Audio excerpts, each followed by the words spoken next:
Bet the Board presents Stay Green.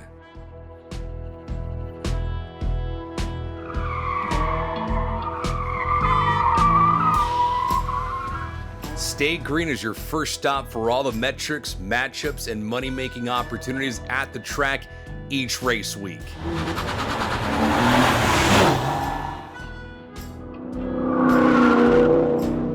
This is Stay Green, the NASCAR betting podcast.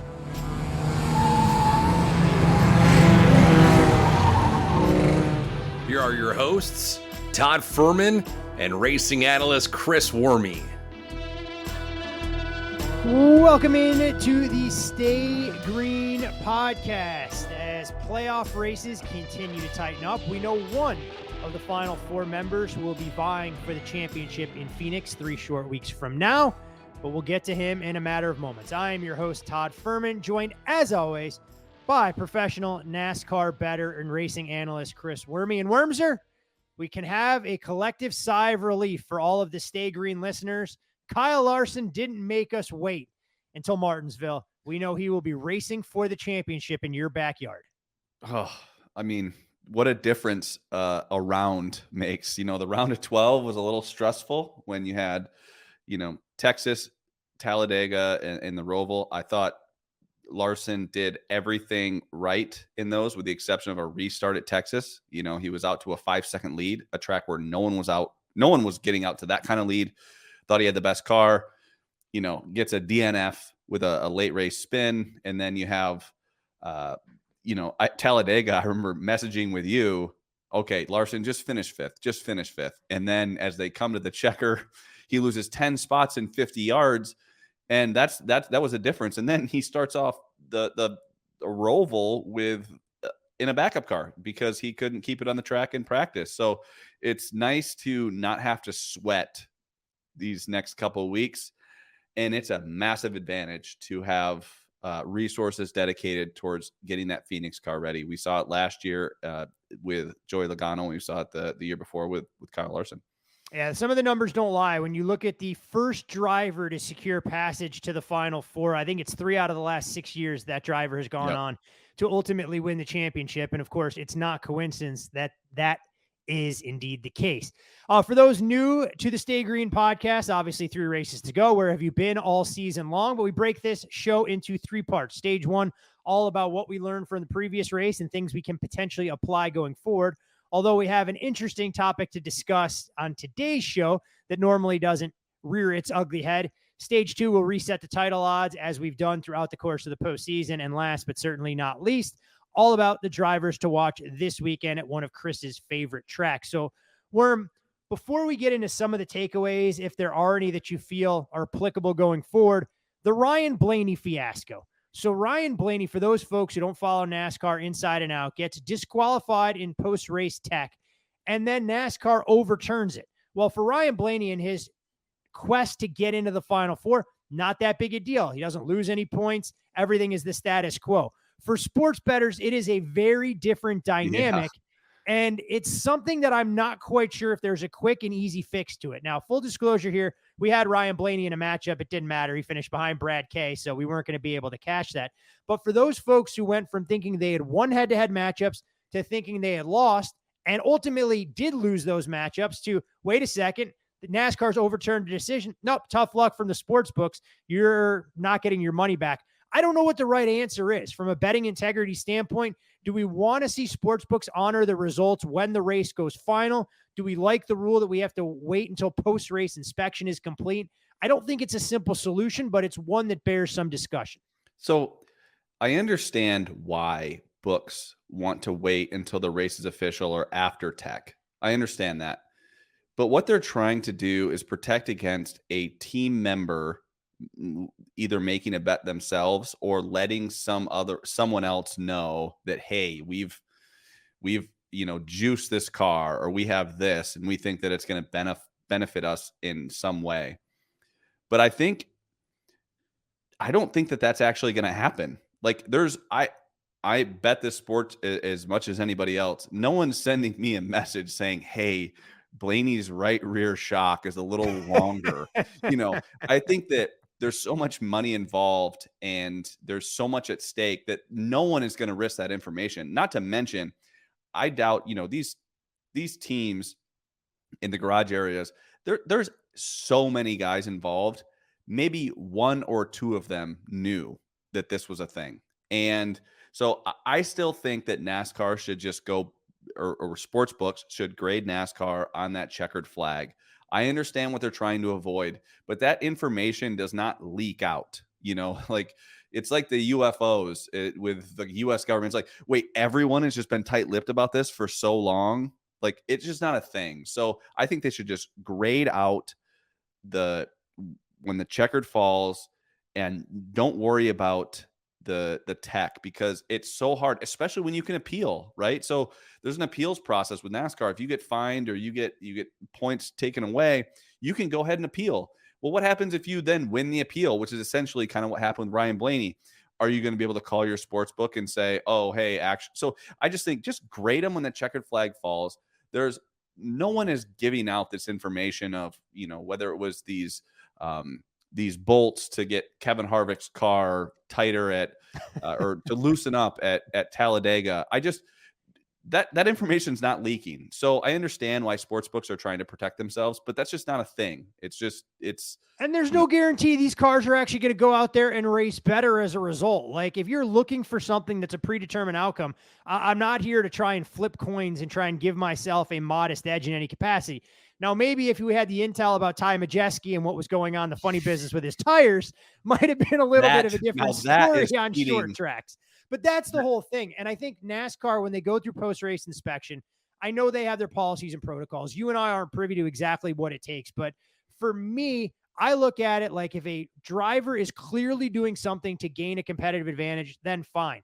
Disqualify him. But if it's something on the fringe, I mean, what are we doing here in the grand scheme of things in a sport where we've rewarded cheating since the sport's inception and they got going? If you're not cheating, you're not trying to NASCAR, trying to bend every rule and shave every 1/100th of an inch here or there. But I think from a betting standpoint, which is obviously to come full circle and the only thing that matters to us, maybe sportsbooks do need to go back to, hey, once this race is official on the track, that's it. We're shutting it down. And what happens in post-race inspection isn't something we're going to worry about. It creates a much better experience for the sports bettors. I can only imagine if someone bet NASCAR for the first time and you're on the wrong side of a DQ like that, you go, the hell with this. I'm never bothering to bet into this sport again.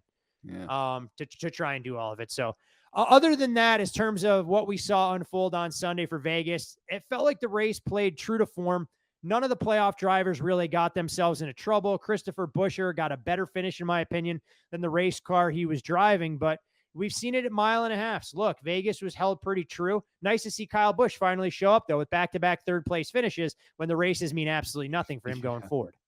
Well, you're my guy with nothing on the line, Kyle. Like, I mean, I heard that quote the other day from my buddy McCarley, and he's like, we were playing golf, and when nothing's on the line. So now Kyle Busch is that guy for us. But a good finish out of those guys. Listen, if you want to sit back and look at what Larson did, it was obviously he led just under half the laps. But honestly, we had him stage 1, stage 2, and for the win. But that being said, if I would have known that he wasn't going to get out to like anything more than a 3-second lead, I never would have bet that. So even though our bets won, there was some luck involved there. I do not know that you could say and point to that 5 car and say that that was the best car. I think we had to have missed something, whether it was on, I know we missed something on the 6. He was much, much faster, but the 20 was very fast. And I just don't think Kyle Larson was as good as he was in practice, whether it was the fact that it was in the morning and there was just more grip in the track in practice. And then in the race, it was a little bit more slick and his car didn't like that very much.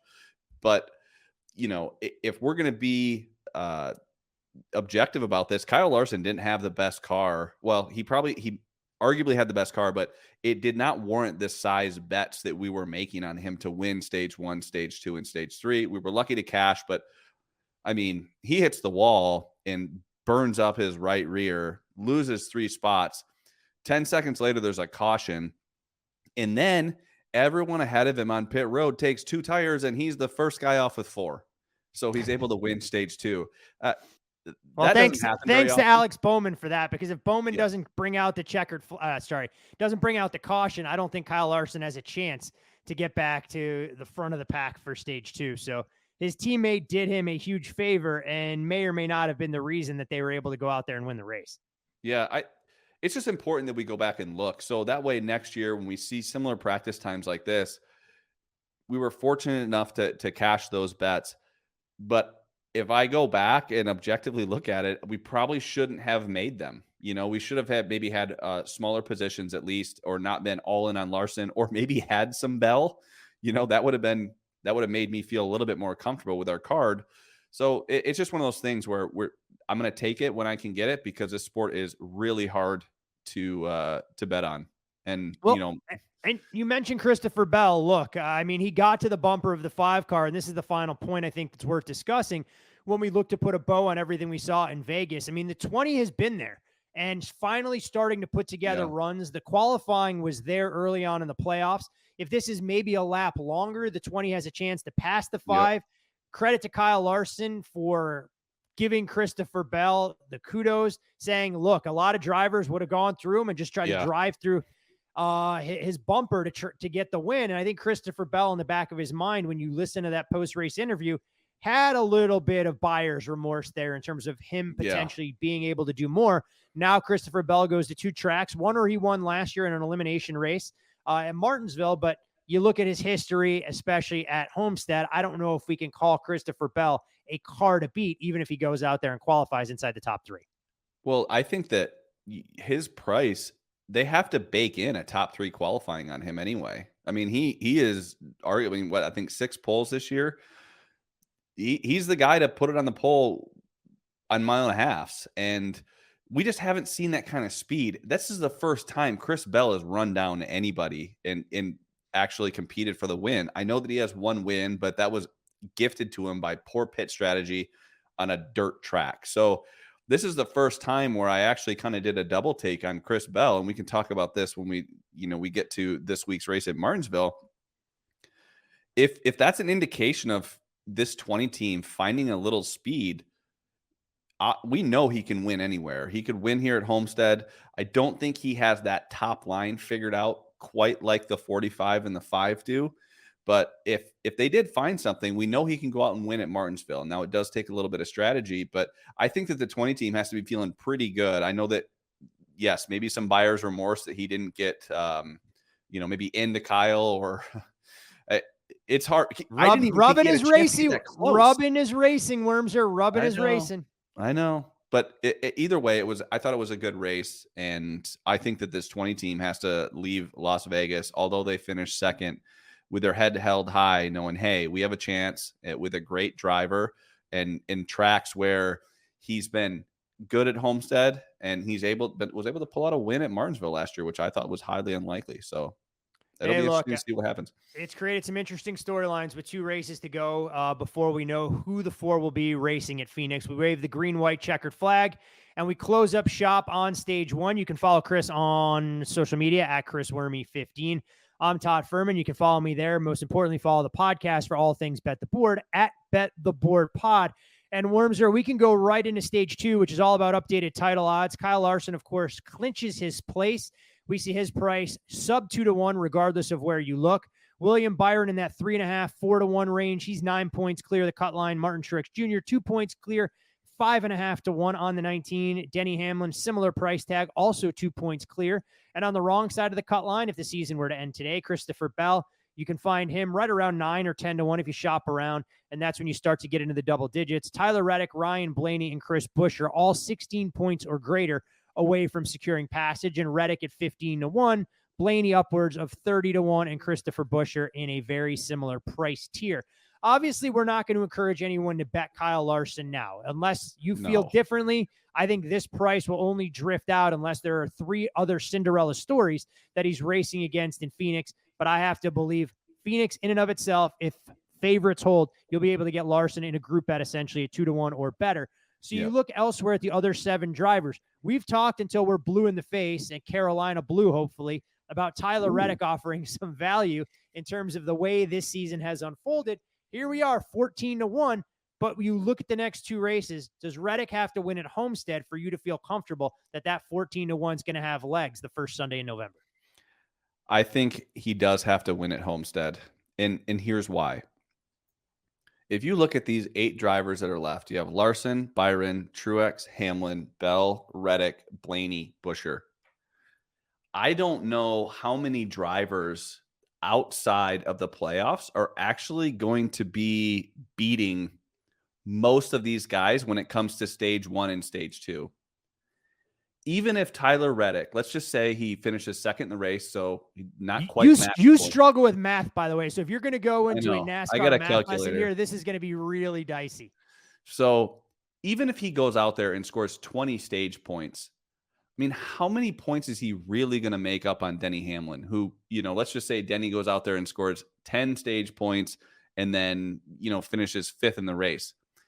He now is 1 point back of Denny Hamlin-ish going into Martinsville. Denny Hamlin's a heavy favorite in that scenario. And you could say that about Martin Truex Jr. and William Byron. It's going to be really hard to make up points because even if you go out there and win the stage, you're going to have other playoff drivers that are only going to be giving up 1 or 2 points to you because they're going to be finishing in the top 5 as well. So because he's 16 points back, and this is assuming no one finds trouble. Now, right. If someone finds trouble, by the way, all bets are off there. This is just, we can't predict that. So I'm just saying if everyone kind of stays in the race, I think this is a must-win scenario. That could change halfway through the race. If all of a sudden Denny Hamlin hits the wall and ends up a couple laps down, or this goes for anybody, I think Tyler Reddick is now racing for points. Like, hey, let's just get the best points day possible. Let's have a lead going into Martinsville. And I'm not saying that they're going to give up a win. If he has a chance to win, by all means, anyone below the cut line, in fact, anybody is going to be going for the win if they have a chance. So that's not a thing. But I think that you could, if someone makes a mistake, I think Tyler Reddick is right there because this is such a good track for him. I think that it's Kyle Larson as 1A at this track, and then you have Tyler Reddick as 1B. And then from there, it's like 2, 3, 4 distance, 3, 4, 5. So yeah, I still think that the best number out there is Tyler Reddick. Now, it's interesting, this Ryan Blaney price of 30-1, I've seen some books adjust because he was minus 56, meaning, okay, he has to win. And now, since they've rescinded the penalty, he's only 17 points out, and he's still sitting at 30-1. So do I think Blaney has a chance? Nah, not this week. I think it'll be hard for him to make up points, but if they do find some speed at Martinsville, he's certainly viable as well. Chris Buescher has been good here at Homestead in the past. I won't say he's been good. I'll say he's shown speed from time to time. He won stage 1 in 2021. He did. Okay, and then look at where he led 57 laps in the process. So you're right there. So like, I do think that Chris Buescher also pretty good on short, flat tracks this year. But I don't like anybody inside that. I think you have to, at this point in the season, you have to go, okay, who can win at Phoenix? We know Kyle Larson can. He's done it before. We know William Byron can. He did it earlier this year. Truex can obviously win at Phoenix. I don't know. Can Denny Hamlin go win at Phoenix? I mean, you've been saying since the start of the playoffs, the guy that Denny Hamlin didn't want to see at Phoenix get through to the Final Four is already through to Phoenix in the 5-car Kyle Larson. So suddenly that is a much different dynamic. And if you're the 11 putting your head on your pillow at night, you're going, great, this is the obstacle I have to navigate through to try and find one of the last major professional milestones I can accomplish in the Cup Series to go through the 5. And we still don't know who the other drivers are. And that was going to be my final follow-up. When you look at these numbers, is there a favorite on the board that you think offers some value and upside? Or would you feel much more comfortable waiting until you knew if they were actually going to be in Phoenix? If William Byron's price is 2-1, you'd feel better knowing that 2-1, he's actually there instead of taking 3.5 or 4 now, hoping that he performs well over the next 2 races. 2 tracks where he could very well go out and win one, if not both. I would say he's only 9 to the good. I'm not touching anybody. I'd much rather pay a 2-1. Get a 2-1 price and have it be a little bit more expensive than this cheaper 350, knowing he's in.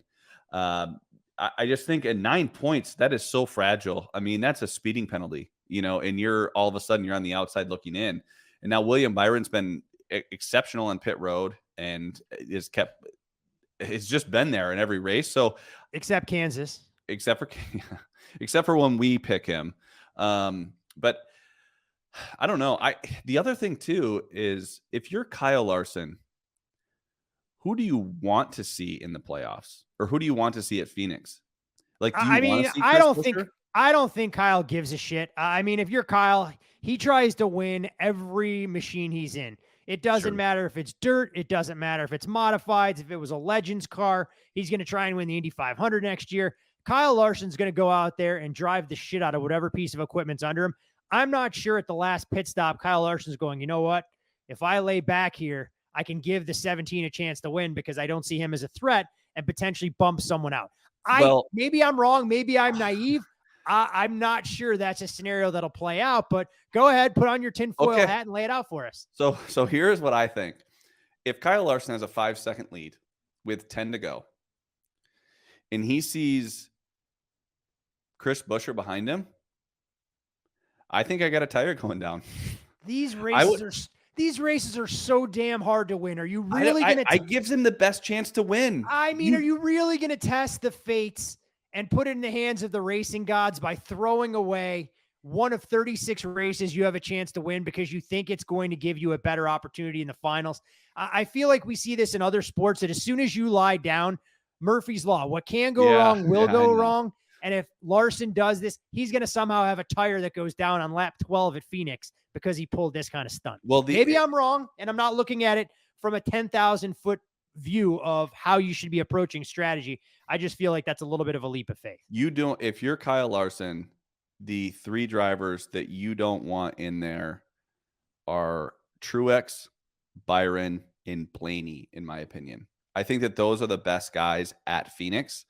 Better than Hamlin, better than Bell, and better than Buescher. So I think that's what I don't think that'll happen. Like, I think you just take a win, you take the momentum. But if you do want to throw a tinfoil hat on, if Kyle Larson with 10 to go has a 5-second lead and has a tire going down because Chris Buescher's behind him, or it would be so cocky to do it to Denny Hamlin. Just like, I want to see you win because I know at Phoenix, you ain't going to get it done like I am. I think that would be great. I think it would create a little rivalry between the two friends. I wouldn't want to piss off Denny Hamlin, but you're only as good as your car. And I'm pretty sure that 5 car will be faster than the 11 come Phoenix. Well, I guess there's plenty of drama that we'll pay attention to. If that does happen and Kyle Larson has a tire going down with 10 laps to go, I'll come on next week's show and say some of the nicest things about you that you'll ever hear in your entire life. You can play them back for your family. You can play them back for your wife because I will never repeat them again. Green, white, checkered flag on stage 2. Into stage 3 we go. And when we look at Homestead, it's a 1.5-mile track down there on the tip of the Florida Keys in Homestead-Miami. And it's hosted a NASCAR Cup Series playoff race from 2004 to 2019. And it started again in 2022. When you look at this particular track, it is high tire wear, and the 2023 season marks the second time and the second race in the NASCAR Cup Series playoff round of 8 has been hosted down there. Race number 34 of the season, like we talked about at the top. A total of 12 different drivers have won the NASCAR Cup Series playoff races at Homestead-Miami Speedway. 4 times non-playoff drivers have won a playoff race at Homestead: 2004, 2006, 2013, and last year in 2022. When we look at track comps, Worm, Darlington, Kansas, Vegas, or is Homestead an entity entirely unto itself? I would say this. I definitely am looking at last year's Homestead more than any other race. Then I'm going to look at Darlington this year. I would not say Kansas as much. There's just way more tire wear. Where Kansas is very comparable is who can run the wall, but it's also very different. But I think that getting back to the gas, the sooner the better, running that high line, Kansas can be an indication of who's going to be fast. I also think that California, way back at Auto Club, is I would say the most comparable just because it has a similar amount of tire wear. I think that, when you look at a place like Darlington, that it's so narrow and so hard to pass, that there's certain people certain drivers, like a guy like Eric Jones, just figures it out. He's going to be good there no matter what. I think the same thing goes for Homestead. There's just certain guys that can enter the corner a little bit higher than everyone else. And I think that all the speed looks like it on the front stretch looks like it's generated from getting back to the gas. But if you look at the guys that are truly great at running this high line, it's that they're able to enter much higher. They just kind of trust themselves with that air that they call the cushion, and get back to the gas faster. So I will say this, the way I'm looking at it is Homestead last year is the most important thing. I think the next most important thing that I'm looking at is just speed on 1.5 miles in the playoffs. I know that Texas is kind of a weird deal, but you're on the gas, you're on the throttle a lot. So who actually has just arrow speed? And Kyle Larson definitely had a lot of that. Also, who's just kind of running good. I feel like that's more important than track history. Remember, we've only had this car at this track one other time. So, if you want to look at history over the last 10 years, yeah, Kevin Harvick is really good at this place, but he also hasn't been that good in this car. So you have to take track history with a grain of salt. I would say recent results are more important than track history. This is a tough one because I think it is kind of a standalone, and we have a lot of those in the playoffs. All right, well, let's get into it then, and we can start with the favorite, which is Kyle Larson at a price right around 3-1. I've seen, I think, plus 3.25 some spots if you shop around. Obviously, he got the most important win of the season in Vegas to allow him to focus on Phoenix. It ended a string of 3 straight finishes outside the top 10 of the last round of the playoffs. When you look at how he's performed so far this postseason, finished first twice and fourth at intermediate tracks. He did cross the 1,000 laps led threshold, which gives him the lead on the season. You mentioned track history not being as relevant given the fact that we've only had one other data point in this next-gen car. But Kyle Larson, suffice to say, short and sweet, Worm, he's warranted as the overwhelming favorite this weekend. No, absolutely. Like if someone else was the favorite, I'd be there'd be some odds makers, hopefully without a job. I mean, this was the easiest favorite. It was just a matter of were they going to open him up at a 4-1 price, which was bettable, or are they just going to say we don't want to take any action on this guy?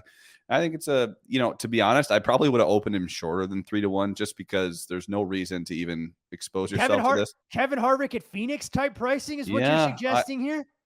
Yeah, but on the flip side, I think he's been here 9 times. He's only won 1 time. He was the fastest car 5 or 6 times. Well, of course, we get those phantom cautions in the playoff races for the final race. I'm glad you're bringing those up, so thank you for that. But, the crazy thing is, Jenna, my wife, who doesn't watch NASCAR, she just kind of listens to my banter.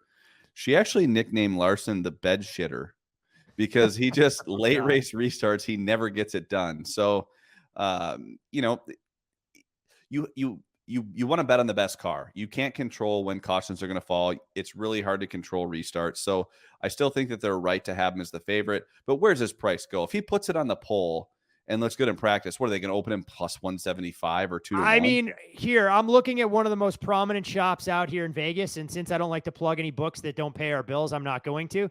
Kyle Larson's price right now, Worm, plus 240 to win the race. What is this, an Xfinity race? Someone out there is listening to you at Kyle Larson at plus 240 at a book known to take rather large limits out here in the desert. So I think we've spoken enough about the 5. I mean, maybe he does go off at 9-5. He goes out there, dominates in practice and pulls it. And then we can bet a no price or find some other creative way to get involved. Martin Truex Jr. at a lot of shops has moved to the second favorite. Him and Tyler Reddick, depending on the book, right there around 5-1, upwards of 6-1. When we look at the 19, just 1 top 10 finish in the playoffs and 6 finishes of 17th or worse. Average finish this postseason, barely inside the top 20. 1.5 mile averages outside the top 12 this year. And when we're talking about his track history at Homestead, he does have some good finishes. But look, I'm not going to use what happened in 2017, 18, and 19 to help guide my decision-making process this weekend. Do you feel the 19 can flip the switch? And is he a driver that you'd like to back pre-week at such a short number? Well, I'm not going to back him pre-week. I think, where's his price going?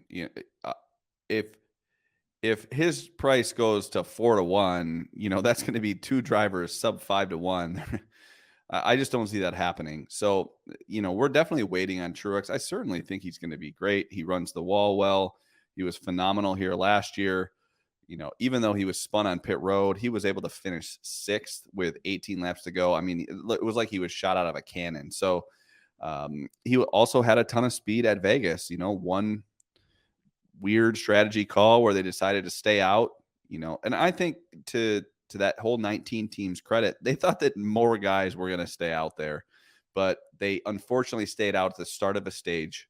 And that means you have, you're going to have 35 or 40 green flag laps. That pretty much takes him out of the race. He was still able to work his way back in, I think, to the top 10. So he's going to be good, but his price isn't going anywhere. I think this is actually the worst price you'll see on him all week at 5-1. So definitely waiting. This driver's price, I think, could come down a little bit, but gone are the days of us backing Tyler Reddick at 40-1, hoping that high line came in when he was there racing in inferior equipment. You look at what the 45 has been able to do, back-to-back top 10s overall, average playoff finish just outside the top 10. You look at mile-and-a-half tracks, he's been good consistently this season, second at Darlington, not once but twice. So high tire wear has actually worked in his favor. When you look at the 45, I mean, 4th in 2020, a runner-up in 2021. He exited early last year for his first result, worse than 4th at Homestead. But look, high line, high tire wear, right in the wheelhouse of Tyler Reddick. Yeah, I like how you have as a bullet point, this is his race. I'm trying to will it in. I'm trying to manifest that level of positivity that it has to be his race. It happened once for Kyle Larson. We deserve and we hope that we can get something to bounce our way. And it's the 45 paint scheme celebrating in victory lane for what I don't even know what they're calling it. It's not the Dixie vodka forever. It's the forever 400. They're just giving this. I'm just calling it home. I'm just calling it Homestead. Okay. Yeah. Homestead. Listen, I said earlier in the podcast, Kyle Larson, 1A at running the wall, Tyler Reddick, 1B. And I don't even know who the hell is third. Probably, I mean, I'm going to say Truex, but it's a distant next, whatever that is. So, we saw him early in the race last year, tremendous amount of speed. I think that this 45 car is faster than where the 8 car was last year. I think that's pretty safe to say. So if you kind of couple a little bit, just you're running faster, you have a little bit more horsepower, whether it's just running faster lap times or you figured something out, whether it's with aero or with, any sort of adjustments you've made in the car. This is a good price. I would not be upset with anybody that said, hey, I'm going to take Tyler Reddick at 6-1. I think he's going to be a second place car all day, or the best car. And we've seen him multiple times just rattling off fast laps whenever he's running the high line. So I also think that he kind of has a winning edge this year, to pull off a win at Kansas, to run second at Darlington. He's made some mistakes this year, but he's been around to win races. And if he's around to win this race on a late race restart, anything can happen. And I do think this 6-1 is live. I don't know if his price dips much below that. It all depends on how Larson looks at practice, but Tyler Reddick is for sure the second best car, I think, coming into this week. Denny Hamlin, William Byron, both around 8-1-ish thereabouts. So when you look at Denny, if we back out his 37th at the Roval, he's got an average finish in the last 5 playoff races better than 5th, and that includes where he finished last weekend, where he wasn't really heavily involved in the outcome of the race, did get home in 10th. Until the last 2 races, though, Denny had a run of 4 straight top 4 finishes. When we look at his Homestead history, has failed to complete only 5 laps in his 18 starts here. No DNFs and an average finish of 9.8. Did start from the pole 6 times between 2015 and 2021. Meanwhile, William Byron, top 10 finishes in 8 of 9 races. The aforementioned Kansas race, much to our chagrin, was the only outlier there. Best average finish in the playoff races of any driver still vying for the championship. You look at 5 starts at Homestead, just 2 top 10s, but he does have a win to his credit. The 11 of Denny Hamlin, the 24 of William Byron. Buying, selling, holding. I'm going to hold. Kind of Denny bucked us last week. We had him top 5. He even was leading some laps in that race and wasn't able to hang on to a top 5 finish. So he was the 3rd best JGR car. If you look at the 19, passed him late. and the 20 was much better than him all weekend. That hasn't happened that much this year. And so I don't know if the 20 and the 19 have picked something up on him. I know that Denny doesn't love Las Vegas, but I also don't think he loves Homestead. I think he is kind of in that second tier of drivers that don't run the wall that well. Now, he's great at conserving his tires, but I don't know how I feel about Denny this weekend. I think he's just going to kind of roam around that 4th to 7th all day. So I do think that there's a chance to make money on him potentially in matchups or even top 5 to top 10. But I don't think he's in the running to win this race. I think that if he's going to win a race in the playoffs to stamp his ticket to Phoenix, it's going to come next week at Martinsville, not this week. When it comes to William Byron, again, he's in that next tier below those Highline guys. He's going to qualify well. I plan on him running in the top 5 all day long, being super consistent. If something happens later in the race and there's a sort of a mix-up, I plan on William Byron just not making mistakes and getting the best finish possible. Now, is that a win? Not quite sure, but I do think he'll kind of hang around the top 5 all day. That's a fair assessment. When you look at guys that just need good finishes, they find themselves on the right side of the cut line. If the season were to end today, just can't go out there and turn this race into an absolute disaster. If we look at the other drivers that we haven't discussed as far as their playoff prospects, Christopher Bell, the shortest of this trio. Then we get into Ryan Blaney and Chris Buescher. When we talk about Christopher Bell, 4 top 8 finishes in his last 6 races, a playoff average better than where he was for the majority of the season. But he's had great starting position each of the last 2 trips to Homestead. But his last 3 finishes, 11th, 20th, and 8th, with no stage points. And the best finish of that trio was actually when he was driving the 95 for Levin Family Racing. Meanwhile, Ryan Blaney, 6th at Vegas, was his best finish at a non-super speedway race since Gateway. Average finish has been good at 1.5 mile tracks, but when you look at the postseason, it's been, an illustration of mediocrity, in my opinion. 1 top 10 finish in his career at Homestead. He's finished 17th or worse in 6 races at the 1.5 mile track. When we look at Christopher Buescher, we talked about 2021. He won stage 1 and led 57 laps in the process. 7 starts at Homestead. But again, I think you have to remove a lot of his historical data. Hasn't been in top tier equipment.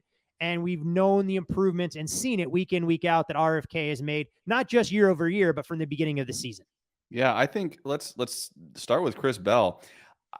We're starting to get it because we have such heavy favorites. We're starting to see some prices that I think are quite bettable when it comes to an outright perspective. Chris Bell, I thought, exceeded expectations last week. The one thing about Chris Bell is you'd think that you'd lump him into that dirt track guys because that's what he does. So he's going to rip the Highline. He just has not done it quite as well as Reddick and Larson and some of the other drivers. Even you could even put Truex in that. Like, he just hasn't done that as well. So, but here's the thing: he's going to qualify well. When does Chris Bell struggle at all to qualify? I mean, I think he has 6 poles this year. I fully expect him to qualify in the first 2 rows and mix it up. And I'll tell you what, if he has a similar car to what he had last week, if he can get running the top, which he was running at Vegas, I mean, he did not run down Kyle Larson by running the middle or the bottom. It was definitely running the top. So I don't know if that was just a specific setup to Vegas that clicked with Chris Bell and that 20 team, but I don't hate this 12 to 1 price. I think you could see this dip, between 6 and 8 to 1. If you see him put it on the pole, he's plus 350 for the pole, which is the second favorite behind Larson. I actually wish that there was a matchup bet, Larson versus Bell, because I think absolutely that Chris Bell beats Kyle Larson in qualifying. So if you kind of take all that into consideration, 12 to 1 is not a terrible price on him. This is some of the highest odds we've seen on him all year. And he had one of the most impressive performances last week. There was not a race this year other than, he had 1 win, but he didn't run anybody down. He ran Kyle Larson down, and he's the first guy that's kind of run Kyle Larson down all year, other than maybe Denny Hamlin at Kansas 1. So I do think that there's a potential upside for that 12 to 1 price in that 20 team. When it comes to Ryan Blaney, the best thing about Ryan Blaney this week is his banter back and forth on social media with Bubba Wallace. The fact that he commented, "Hey, Bubba, I know you had the week off last year, but it'd be good to have you vacationing in Miami with us this year." Bubba Wallace comes back and shows the video of Ryan Blaney spinning off of pit road. And he's like, yeah, just going back to watch film, learning what not to do. So I thought that was very funny banter between two friends. However, man, 20-1 to win the race. I don't think that's happening. Charlotte was just a complete anomaly. I know that there's similar tire setups, but there's just so much fall off here. And whenever there's fall off, Blaney tends to struggle. Not necessarily when he's out front, but certainly when he finds himself back in traffic. So he's one mistake away from finding himself in 15th place and will struggle to get back into the top 10. Now, if he qualifies in the top 5 and can keep it out of trouble, yeah, I think he could run top 5, but I just do not see a win. Chris Buescher, however, he was able to win a stage at this track in 2021, and that was with way lesser equipment. RFK was not where they are now, that's for sure. Struggled a little bit last week. I thought that they were a little bit down on speed from what I thought. I don't know, you're quite getting paid enough at this 20-1 price, especially with the speed that's up there. And it's not like it's not like strategy is going to be a thing. No one's going to take 2 tires here. No one's going to stay out. The only strategy I could see is, man, if you decide to stay out to save tires, maybe the sets of tires left, if there's, let's just say there's a lot of cautions early in the race, then, if you're switching tires every time, I think they're probably gonna have 10 or 11 sets. So if there's 6 or 8 cautions in the first 2 stages, or there have to be more, like 9 cautions in the first 2 stages, and you only have 1 or 2 sets left for the final stage, if there's a couple cautions and you have an extra set of tires, you win the race. But I just don't see that happening. So Chris Buescher's actually going to have to race his way up front. And I just don't see it happening. If it was a short flat track, if there are 9 cautions in the first 2 stages, there are going to be 7 people that are watching the end of the race. Yeah, probably. But I mean, hey, it could happen. As much as we want a 4.5-hour race in one of NASCAR's biggest settings, but to your point, look, anything is possible in tire management. If you're starting to run through those sets, then it does become a big problem, because you're not just going for a 2-tire stop. You're not going to stay out under caution by any stretch of the imagination and allow the field to run you down before you even get into turn 1. As far as non-playoff drivers are concerned, there are obviously some notable names when you get this deep into the season. Ross Chastain, Kyle Busch, Chase Elliott. You mentioned Kevin Harvick. Anybody catch your eye as somebody that you might want to take a flyer on, or that you're very curious to see how they'll practice and maybe look to identify some head-to-head matchup value in them? I really like Ross Chastain. I think he's floated up to 18-1 at some shops. He was really good last week at Las Vegas. I think that at times he was the fastest car last week at Las Vegas. If you go ahead and look back at last year, arguably the second best car at Las Vegas was able to transfer over to having some serious speed at a Homestead, kind of mixing it up. So I expect Ross Chastain to be very competitive this week. I don't hate that 18-1 price. He doesn't qualify typically as well as some other guys, but I think Ross Chastain is going to be good. He's great at high tire wear tracks. If you go to Darlington, he's good every year. I thought he was arguably the best car at Fontana as well early in the season. But the fact he showed speed last week when we haven't seen much out of him, I think that that's a big step forward for this team, and they might be able to get something done. Kyle Busch, I have no clue. Like, if he looks good in practice, he typically races well, but he's just my favorite to spin out every week. And you're probably getting properly priced here with that Kyle Busch. I think 14 to 16-1 range. But again, I just haven't seen race winning speed out of that guy at all this year. A solid run for him as a top 5, which, 4 or 5 years ago, a solid run for Kyle Busch is a win. And I think he's priced that way. Chase Elliott, he laid an egg last year at Vegas, laid another one this year. I know that he was at a backup car. He also was competitive, though, the following race last year when we got to Homestead. He was kind of running top 5 all day. I know he's had a chance to win this race in years past. I think it was 2020 when I think Kyle Busch hooked him a little bit. That's when we got Chase Elliott running down the front stretch, or at least flipping off Kyle Busch on TV, which I thought was great for Chase to show a little personality. But I don't know. Is he going to go out there and win the race? Probably not. Then when it comes to Kevin Harvick, I think he's going to run. You know what? I will predict Kevin Harvick's weekend. It's hard to argue with his success here. He was never a real contender here last year. A little underwhelming in Vegas. My only expectation of Kevin Harvick is to unload slow, not look good in practice, qualify in the 20s, and then kind of work his way in the top 10 at the end of the race. That's kind of my anticipation of what which is a pretty safe way to handicap Kevin Harvick for the most part all of 2023, and you would be more or less spot on. Yeah, I think I mean, if Harvick qualifies well, I think everyone will be shocked if he qualifies well or if he looks really good in practice.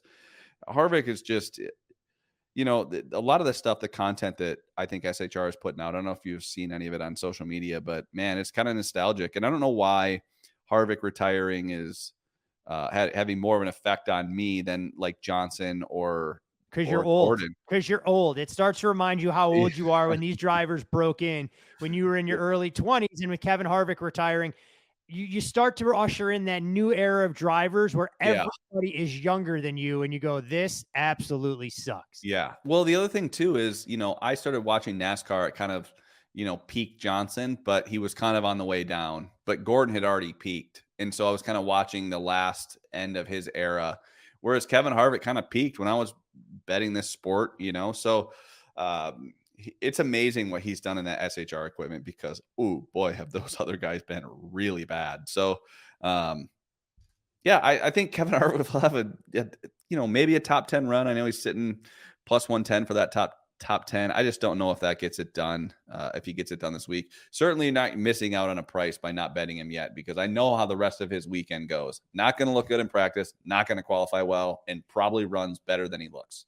Just think about it, Worm. You can tell little worms someday that you were there for the start, the rise, the fall, the re-rise, and then the ultimate retirement of Kyle Larson when he decides to hang it up, 10 to 12 years down the road. So you were there for his full career arc.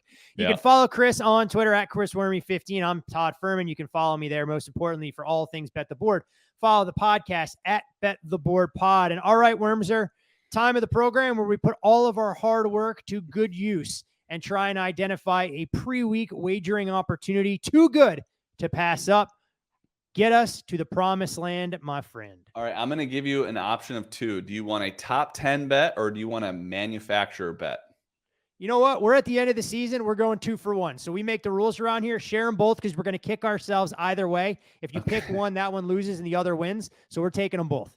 Okay. I like Chevy to win this race. I see it. Caesars has them at even money. Listen, I think taking Kyle Larson at 2-1 is probably not the best bet. But if you're going to tell me that you're going to add Kyle Busch and you're going to add William Byron, I think that both of those guys are going to potentially be good this week. They're certainly going to qualify well. And by the way, even though Kyle Larson is opened as the favorite the last few weeks, he's done nothing, but his odds have gone down. When he opened at 5-1 last week, goes out and practices, looks pretty good, reopens plus 350. So I think you're going to see this price. We're certainly going to beat the market here, especially if we get a Kyle Larson pull or if he just looks dominant in practice, which we all know everyone's going to talk about. The fact that Steve Letart's going to be on there going, well, Kyle Larson's really good for the first 10 laps, but where he really separates himself is he's a 2.5 tenths faster laps, 10 through 17. So once that happens, odds makers, I think are going to be kind of ahead of the game. I think that we're going to be beating the market by taking Chevy at even money here. And also you get all of HMS and you're going to get Kyle Busch. And I also think that Austin Dillon's not bad. I don't think he's going to be a race winning car, but I certainly think he'll be decent.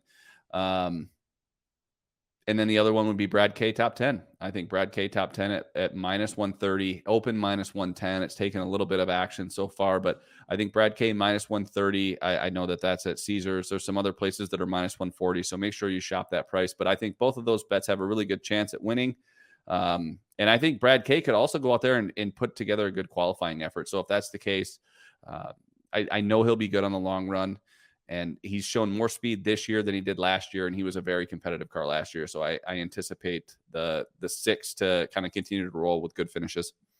All right, let's do it. A 2-for-1 as the bettable opportunities in NASCAR continue to wind down. Only 3 races to go before we crown the 2023 champion. If you're looking for more great race day information, Chris does his pre-race poll, 90 minutes before they drop the green flag? I actually already set it up, Todd, because I caught a lot of shit last week from me not knowing what time. Math is hard. Look, yes, you should catch shit. You're setting Yeah. a schedule. People want the content, and they'd like to know what time zone you're operating in, let alone what galaxy and zip code. Okay, let me know when you're done so I can tell everyone. I'm done. Go ahead and tell them. I'm done.